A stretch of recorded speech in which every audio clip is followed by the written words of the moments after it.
नमस्कार. जॉब माझा अपडेटवर आपल्या सर्वांचं पुन्हा एकदा स्वागत आहे विद्यार्थी मित्रांनो. तर हिंगोली जिल्हा पोलीस पाटील भरतीची जी परीक्षा होणार आहेत 8 फेब्रुवारी रोजी, तर त्यासाठी हिंगोली जिल्हा विशेषवर विद्यार्थी मित्रांनो 10 प्रश्न येणार आहेत. एकूण 80 मार्काच्या एक्झाममध्ये एकूण 10 प्रश्न ज्या विद्यार्थी मित्रांनो जिल्हा विशेषवर विचारले जाणार आहेत. तर आज आपण हिंगोली जिल्ह्यासंबंधित 25 अतिमहत्त्वाचे प्रश्न उत्तरे आपण इथे बघणार आहोत विद्यार्थी मित्रांनो. इथे डायरेक्ट आपले इथे एकूण 25 प्रश्न उत्तरेच घेण्यात आलेली आहेत. इथे कोणत्याही प्रकारची बोरिंग थेअरी घेण्यात आलेली नाही विद्यार्थी मित्रांनो. जे प्रश्न परीक्षेत अपेक्षित आहेत त्याच प्रकारचे प्रश्न विद्यार्थी मित्रांनो इथे घेण्यात आलेले आहेत. अशा प्रकारचे आणखी एक व्हिडिओ म्हणजे आणखी 25 प्रश्न ज्या विद्यार्थी मित्रांनो आपल्या चॅनलवर घेण्यात येतील. म्हणजे एकूण असे 50 प्रश्न ज्या विद्यार्थी मित्रांनो आपल्या चॅनलवर 8 तारखेच्या आधी घेण्यात येतील, जे की तुम्हाला 8 फेब्रुवारीच्या परीक्षेत अत्यंत उपयुक्त ठरतील. तर चला तर मग व्हिडिओला सुरुवात करू. तर पहिला प्रश्न असा आहे, परभणी जिल्ह्याचे विभाजन होऊन हिंगोली जिल्हा कोणत्या वर्षी वेगळा झाला? बघा, परभणी जिल्ह्याचे विभाजन होऊन हिंगोली जिल्हा हा कोणत्या वर्षी वेगळा झाला? तर बघा विद्यार्थी मित्रांनो, याचं बरोबर उत्तर काय असणार आहेत? इथे बघा 4 ऑप्शन दिलेले आहेत. ऑप्शन नंबर 1 आहेत 1 मे 1996, ऑप्शन 2 आहेत 1 मे 1999, ऑप्शन क्रमांक 3 1 मे 1998 आणि ऑप्शन क्रमांक 4 1 मे 1997. तर बघा याचं बरोबर उत्तर असणार आहेत ऑप्शन क्रमांक 2 1 मे 1999 रोजी परभणी जिल्ह्याचं विभाजन होऊन हिंगोली जिल्हा जे विद्यार्थी मित्रांनो तो अस्तित्वात आला. त्यानंतर बघा विद्यार्थी मित्रांनो, 1 मे 1999 रोजी जेव्हा हिंगोली जिल्ह्यात अस्तित्वात आला त्यावेळेस महाराष्ट्राचे मुख्यमंत्री कोण होते? तर त्यावेळेस महाराष्ट्राचे मुख्यमंत्री हे नारायण राणे हे होते. परीक्षेत अशा प्रकारचा प्रश्न विचारला जाऊ शकतो की जेव्हा हिंगोली जिल्हा अस्तित्वात आला किंवा परभणी जिल्ह्याचं विभाजन होऊन जेव्हा हिंगोली जिल्हा तयार करण्यात आला तेव्हा महाराष्ट्राचे मुख्यमंत्री कोण होते? तर नारायण राणे हे होते. त्यानंतर बघा प्रश्न क्रमांक 2, हिंगोली जिल्ह्याचे क्षेत्रफळ किती आहे? बघा, हिंगोली जिल्ह्याचे क्षेत्रफळ हे किती आहे? तर बघा याचं बरोबर उत्तर असणार आहेत ऑप्शन क्रमांक 2 4526 चौ किलोमीटर इतकं जे विद्यार्थी मित्रांनो हिंगोली जिल्ह्याचं काय तर क्षेत्रफळ आहे. 4526 चौ किलोमीटर इतकं हिंगोली जिल्ह्याचं काय तर क्षेत्रफळ येते. त्यानंतर बघा प्रश्न क्रमांक 3 आहेत विद्यार्थी मित्रांनो, हिंगोली जिल्ह्यात एकूण तालुक्याची संख्या किती आहे? हिंगोली जिल्ह्यामध्ये एकूण किती तालुके आहेत? तर बघा विद्यार्थी मित्रांनो, याच्यामध्ये 4 ऑप्शन दिलेले आहेत. यापैकी आपलं बरोबर उत्तर जे असणार आहे ते ऑप्शन क्रमांक 2 असणार आहेत, म्हणजेच 5. हिंगोली जिल्ह्यामध्ये एकूण 5 तालुके आहेत. ते कोणकोणते तालुके? तर बघा, हिंगोली जिल्ह्यातील पहिला तालुका बघा हिंगोली, त्यानंतर दुसरा तालुका आहे वसमत, तिसरा तालुका आहे औंढा नागनाथ, त्यानंतर चौथा तालुका येते कळमनुरी आणि पाचवा तालुका हा सेनगाव येतो. त्यानंतर बघा विद्यार्थी, हिंगोली जिल्ह्यातील क्षेत्रफळाने सर्वात मोठा तालुका कोणता आहे? तर याचं बरोबर उत्तर असणार विद्यार्थी मित्रांनो ऑप्शन क्रमांक 1 सेनगाव हा हिंगोली जिल्ह्यातला क्षेत्रफळाने सर्वात मोठा तालुका आहे. सेनगाव या तालुक्याचे क्षेत्रफळ विद्यार्थी मित्रांनो हे 1009 चौ किलोमीटर इतकं आहे. 1009 चौ किलोमीटर इतकं जे आहे विद्यार्थी मित्रांनो सेनगावचं क्षेत्रफळ आहे. म्हणून सेनगाव हा तालुका हिंगोली जिल्ह्यातील सर्वात मोठा तालुका आहे क्षेत्रफळाने. त्यानंतर बघा प्रश्न क्रमांक 5 आहे, हिंगोली जिल्ह्यातील क्षेत्रफळाने सर्वात लहान तालुका कोणता? म्हणजेच हिंगोली जिल्ह्यातील जे काही 5 तालुके आहेत त्यापैकी सर्वात कमी क्षेत्रफळ असणारा तालुका कोणता आहे? तर बघा याचं बरोबर उत्तर असणार विद्यार्थी मित्रांनो ऑप्शन क्रमांक 4 म्हणजेच औंढा नागनाथ हा जो काही तालुका आहे विद्यार्थी मित्रांनो हा क्षेत्रफळाने सर्वात लहान तालुका आहे. तर औंढा नागनाथ या तालुक्याचं क्षेत्रफळ हे 787 चौ किलोमीटर इतका आहे. म्हणून औंढा नागनाथ जो आहे हा हिंगोली जिल्ह्यातील सर्वात लहान तालुका आहे क्षेत्रफळाने. त्यानंतर बघा प्रश्न क्रमांक 6 आहे, हिंगोली जिल्ह्याची 2011च्या जनगणनेनुसार लोकसंख्या किती आहे? हिंगोली जिल्ह्याची 2011च्या जनगणनेनुसार लोकसंख्या किती आहे, म्हणजेच 2011च्या जनगणनेनुसार हिंगोली जिल्ह्याची लोकसंख्या किती.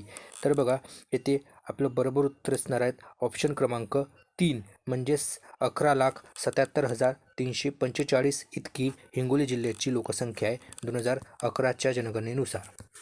त्यानंतर बघा प्रश्न क्रमांक 7, हिंगोली जिल्ह्याचा साक्षरता दर किती आहे. हिंगोली जिल्ह्याचा साक्षरता दर किती आहे. तर बघा विद्यार्थी मित्रांनो, 2011ची जी जनगणना झाली होती त्या 2011च्या जनगणनेनुसार हिंगोली जिल्ह्याचा जो काही साक्षरता दर आहे विद्यार्थी मित्रांनो तो किती आहे. तर याचं बरोबर उत्तर असणार आहे ऑप्शन क्रमांक 1, म्हणजेच 78.20% इतका हिंगोली जिल्ह्याचा साक्षरता दर आहे.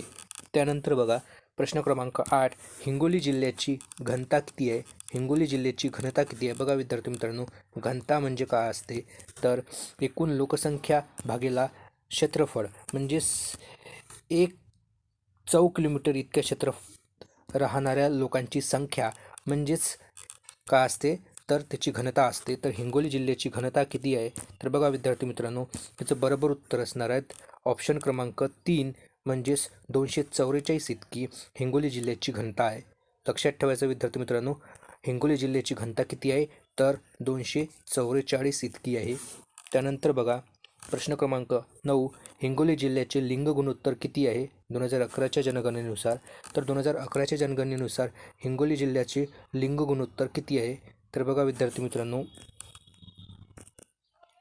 तर याचं बरोबर उत्तर काय असणार आहे, तर ऑप्शन क्रमांक 4 हे याचं बरोबर उत्तर असणार, म्हणजेच 942 इतकं 2011च्या जनगणनेनुसार हिंगोली जिल्ह्याचं जे आहे ते लिंग गुणोत्तर असणार आहेत. म्हणजेच हिंगोलीचं लिंग गुणोत्तर किती असेल, तर 942 इतकं आहेत हिंगोलीचं लिंग गुणोत्तर.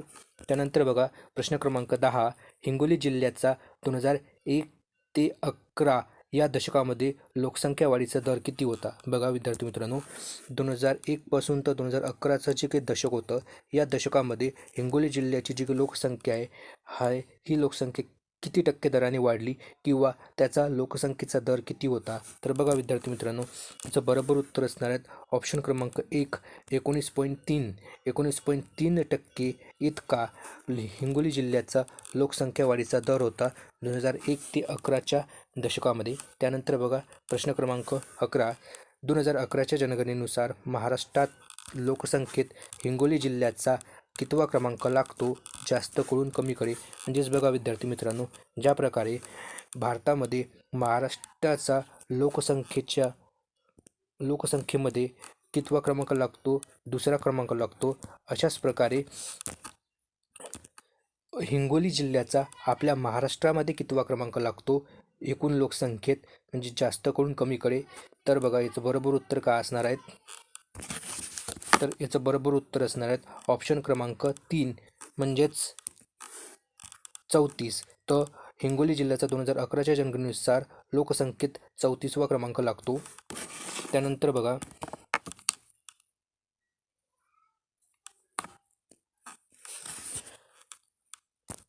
सुप्रसिद्ध वाई गोरक्षनाथ देवस्थान हे कोणत्या तालुक्यात आहे. सुप्रसिद्ध वाई गोरक्षनाथ देवस्थान जे आहे हे हिंगोली जिल्ह्यामधील कोणत्या तालुक्यामध्ये येते. तर याचं बरोबर उत्तर काय असणार आहे, तर ऑप्शन क्रमांक 1, म्हणजेच वसमत तालुक्यामध्ये यांनी ऑप्शन क्रमांक 2, वसमत तालुक्यामध्ये सुप्रसिद्ध वाई गोरक्षनाथ देवस्थान आहे, म्हणून आपलं बरोबर उत्तर असणार आहे ऑप्शन क्रमांक 2. त्यानंतर बघा प्रश्न क्रमांक 13, संत नामदेवाचे प्रसिद्ध देवस्थान नरसी हे गाव कोणत्या तालुक्यात येते. संत नामदेवांचे प्रसिद्ध देवस्थान नरसी हे गाव कोणत्या तालुक्यामध्ये येते. तर याचं आपलं बरोबर उत्तर असणार आहे ऑप्शन क्रमांक 2, कळमनुरी. तर संत नामदेवाचे प्रसिद्ध देवस्थान नरसी हे गाव कळमनुरी या तालुक्यामध्ये येते. तर नरसी हे गाव कळमनुरी तालुक्यात येते. त्यानंतर बघा प्रश्न क्रमांक 14, हिंगोली जिल्ह्यातील पूर्णा नदीवर कोणता प्रकल्प आहे. हिंगोली जिल्ह्यातील पूर्णा नदीवर कोणता नदी प्रकल्प आहे. तर बघा विद्यार्थी मित्रांनो, याचं बरोबर उत्तर असणार आहेत ऑप्शन क्रमांक 1, म्हणजेच येलदरी हा जो काही नदी प्रकल्प आहे हा पूर्णा नदीवरील हिंगोली जिल्ह्यातला एक महत्त्वाचा नदी प्रकल्प आहे. त्यानंतर बघा प्रश्न क्रमांक 15, हिंगोली जिल्ह्याच्या पूर्वेस कोणता जिल्हा येतो? हिंगोली जिल्ह्याच्या पूर्व दिशेस कोणता जिल्हा येतो? तर बघा विद्यार्थी मित्रांनो, त्याचं बरोबर उत्तर असणार आहे ऑप्शन क्रमांक 2 म्हणजेच नांदेड. हिंगोली जिल्ह्याच्या पूर्व दिशेस नांदेड हा जिल्हा येतो. त्यानंतर बघा प्रश्न क्रमांक 16, हिंगोली जिल्ह्याच्या उत्तर पूर्व दिशेस म्हणजेच बघा अशा प्रकारे आपला हिंगोली जिल्हा असेल. याची जी काही उत्तर पूर्व दिशा जी आहेत म्हणजे इकडे या उत्तर पूर्व दिशेस कोणता जिल्हा येतो? तर बघा याचं बरोबर उत्तर काय असणार आहेत? तर याचं बरोबर उत्तर असणार आहेत ऑप्शन क्रमांक 1 म्हणजेच यवतमाळ. यवतमाळ हा जिल्हा हिंगोली जिल्ह्याच्या उत्तर पूर्व दिशेस येतो. त्यानंतर बघा प्रश्न क्रमांक 17, हिंगोली जिल्ह्याच्या उत्तरेस कोणता जिल्हा येतो? बघा हिंगोली जिल्ह्याच्या उत्तर दिशेस कोणता जिल्हा येतो? तर बघा याचं बरोबर उत्तर काय असणार आहे? तर मग याचं बरोबर उत्तर असणार आहे ऑप्शन क्रमांक 3 म्हणजेच वाशिम. वाशिम हा जिल्हा हिंगोली जिल्ह्याच्या उत्तर दिशेस येतो. म्हणजेच हिंगोली जिल्ह्याच्या उत्तर सीमेवर कोणत्या जिल्ह्याच्या सीमा लागलेल्या आहेत? तर वाशिम जिल्ह्याच्या सीमा लागलेल्या आहेत. त्यानंतर बघा प्रश्न क्रमांक 18, हिंगोली जिल्ह्याच्या दक्षिण सीमेवर कोणत्या जिल्ह्याच्या सीमा लागलेल्या आहे? हिंगोली जिल्ह्याच्या दक्षिण सीमेवर कोणत्या जिल्ह्याच्या सीमा लागलेल्या आहे? तर बघा विद्यार्थी मित्रांनो, याचं बरोबर उत्तर असणार आहेत परभणी. परभणी जिल्हा जो आहे विद्यार्थी मित्रांनो हा हिंगोली जिल्ह्याच्या दक्षिण सीमेवर आहेत.